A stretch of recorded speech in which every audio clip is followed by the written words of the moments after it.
More than 4,000 exhibitors, more than 1,900 trade show premieres, visitors from all over Europe and from the United States, China, India and Japan. And also famous politicians came to visit the Hannover Messe 23, for example, the German Bundeskanzler Olaf Scholz or the Indonesian President Joko Widodo.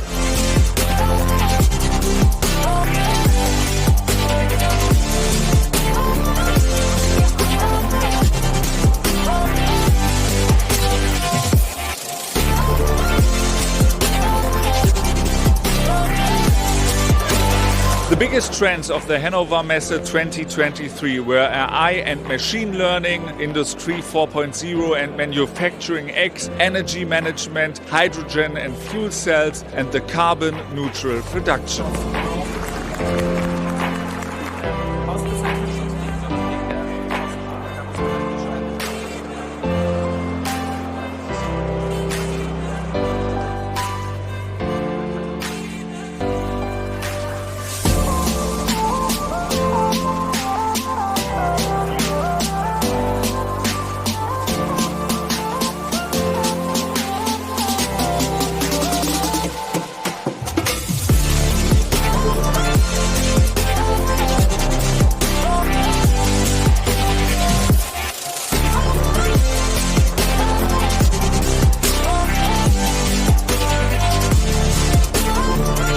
So see you again here next year at the Hannover Messe 2024 from the 22nd till the 26th of April.